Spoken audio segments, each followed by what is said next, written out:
suena por la... Bueno, Amadeo, vamos a aprovechar estos últimos minutos para desarrollar cambio climático.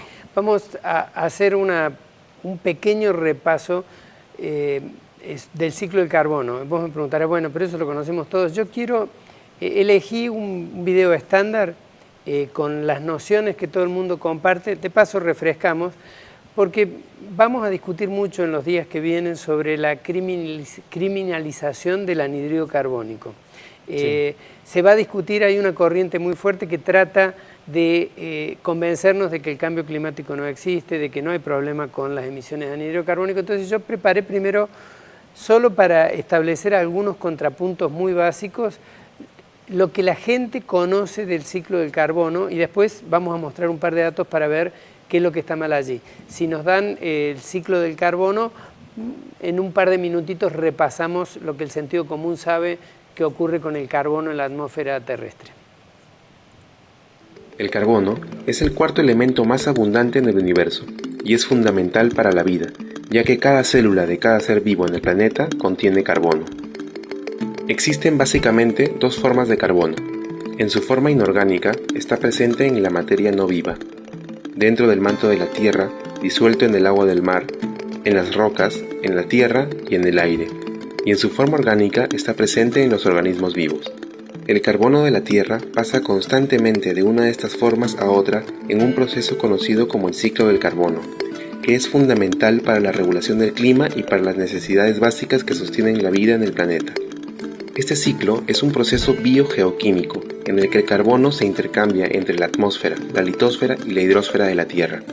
En la atmósfera se presenta en forma de dióxido de carbono al combinarse con el oxígeno. En la hidrosfera en forma de ácido carbónico. Y en la litosfera en forma de rocas carbonatadas, petróleo o carbón. Mediante las cadenas alimenticias, los animales herbívoros toman el carbono de los vegetales que consumen, y los carnívoros lo toman de otros animales que les sirven de alimento. Además, los animales agregan dióxido de carbono a la atmósfera cuando respiran. Las plantas absorben el carbono del agua, del aire o del suelo, y luego devuelven una pequeña parte del carbono a través de la respiración vegetal. Las plantas, especialmente los árboles, son considerados como sumideros de carbono, porque obtienen más carbono de la atmósfera del que generan. Los océanos también son sumideros de carbono, porque la vida marina absorbe más dióxido de carbono del que libera. Cuando los seres vivos en el planeta mueren, el carbono que está en su cuerpo es absorbido por la Tierra hacia la corteza terrestre, reteniéndolo durante millones de años, y con el tiempo es devuelto a la atmósfera por medio de erupciones volcánicas. Otras fuentes que agregan carbono a la atmósfera se dan por la explotación de combustibles fósiles como el petróleo, que sirven para sostener las actividades industriales y de transporte, pero es una emisión de carbono contaminado que representa una fuerte agresión para el planeta. El ciclo del carbono es un proceso que se repite de forma ininterrumpida y es fundamental para la vida en el planeta. Qué maravilla de informe, ¿no? Está ahí resumido, fíjate que está explicado muy sencillo, sí. Y yo no dudo que la gente recordó cosas que se le había explicado. Ahora, la sensación que queda cuando uno ve ese informe es que el núcleo de la fijación del carbono, de la eliminación del carbono desde la atmósfera, ¿quién lo hace? Los árboles y el agua. Los árboles y el agua. ¿Y quién es más importante, los árboles o el agua? Los árboles, no. Bueno, toda la información se muestra y uno está fijado sobre la situación de lo que ocurre con los vegetales. Sí.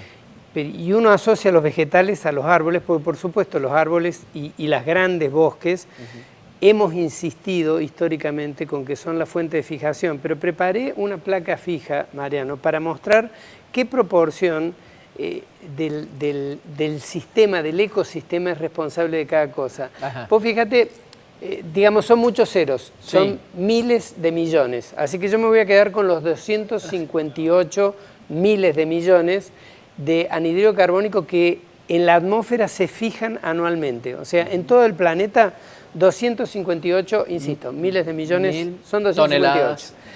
Los árboles, las masas, la masa forestal es responsable de apenas unos 80 de esos 250. Y los microorganismos terrestres, Mariano, son responsables de unos 50, entre 50 y 60 millones.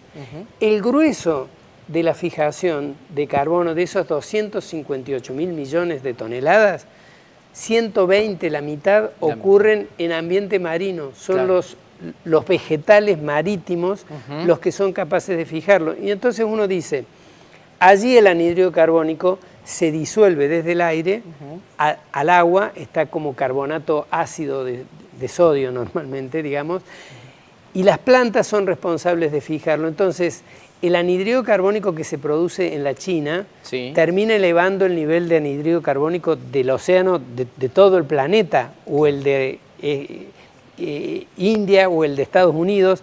Hay un único planeta, no hay posibilidad de decir dejemos, hagamos en nuestro país un coto universal y cerrado para controlar lo que aquí pasa, porque dependemos de cómo contamina el resto del planeta. Entonces, cuando uno mira esas cifras, se da cuenta que muchas veces aún el esfuerzo educativo de establecer a dónde está ocurriendo el proceso, a dónde se libera carbono y a dónde se fija carbono, en realidad terminamos haciendo reducciones que dan la sensación de que plante un árbol, es uno de los mitos, ¿no? Uno de los lugares comunes es plante un árbol. Pero no es la mayor... Mira, solamente por lo que respiramos, si quisiésemos en nuestro ciclo de vida compensar lo que emitimos respirando, deberíamos plantar 100 árboles, esa es la cuenta.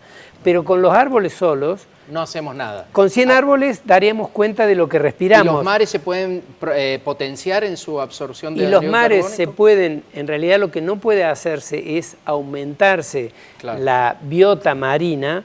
En realidad lo que hay que hacer es encontrar formas de que menos carbono viaje hacia la atmósfera. No se puede hacer aisladamente. Menos. Y no lo puede hacer, no es una única...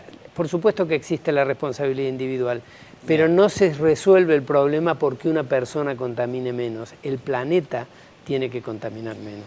Amadeo, nos vamos.